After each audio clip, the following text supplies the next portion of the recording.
C'est presque une forme d'hommage à cette manière de travailler avec d'autres gens qui a organisé le principe de cette exposition.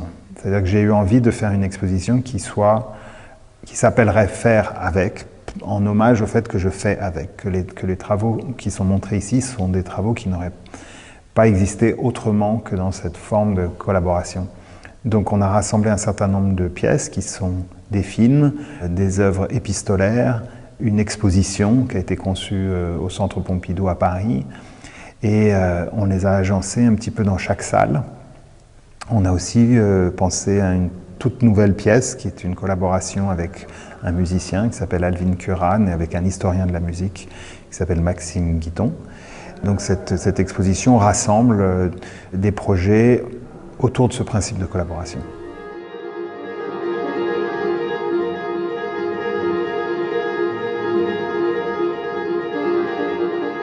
L'exposition qui est présentée ici présente un nombre important de films. Et ce sont des films qui sont souvent des longs métrages. Moi, j'ai une pratique d'exposition où je crois beaucoup en la possibilité de montrer des films longs dans des espaces d'exposition, même si ce n'est pas des cinémas. On essaye de créer des endroits, des environnements dans lesquels on est bien, on est assis, le son est correct, l'image est belle, et on peut prendre ce temps-là de s'installer, voir des films longs.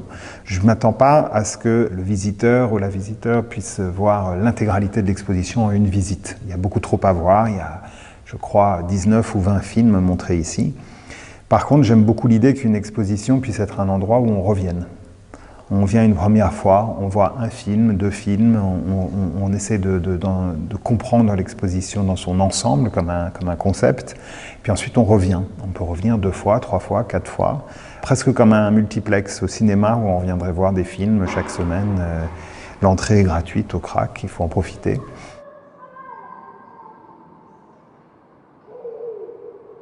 Dans le mot « faire avec », il y a un double sens. Faire avec, c'est collaborer, mais c'est aussi, pour moi, c'est faire avec le temps présent. C'est-à-dire, que peut l'art dans un moment où il se passe toutes sortes de choses? Comment est-ce qu'on fait avec l'actualité? Comment est-ce qu'on fait avec les traumatismes du présent? Comment est-ce qu'on fait avec une situation sociale ou une situation politique? Je pense que ce sont des questions qu'on se pose dans la vie de tous les jours. Comment est-ce qu'on fait avec? Le monde va mal, comment est-ce qu'on fait avec ça? Moi, je suis devenu artiste après avoir pratiqué d'autres métiers, notamment celui de politologue. À l'origine, j'ai une formation en sciences sociales, et non pas ni en cinéma ni en art plastique. Et je pense que cette exposition, c'est vraiment ça. C'est-à-dire que cette exposition, elle parle de l'art qui est en rapport avec la vie qui est en rapport avec la question du politique, l'histoire contemporaine, ce qui se passe dans le monde.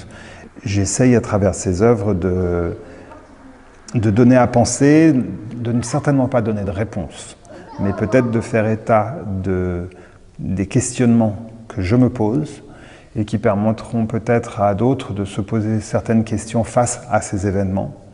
Donc c'est certainement pas un travail qui cherche à transmettre un quelconque message, c'est simplement un travail qui cherche à réfléchir au monde, peut-être dans un contexte qui serait celui du cinéma ou de l'art, plutôt que celui de l'histoire ou de l'actualité telle qu'elle est relayée dans les journaux ou par la presse. Donc c'est une autre temporalité pour penser le monde, c'est d'autres médiums dans lesquels la possibilité de la poésie, la possibilité de l'émotion, la possibilité de la couleur, la possibilité de la sensation musicale peuvent être des points de vue sur ces questions-là, des points de vue sur ces histoires-là.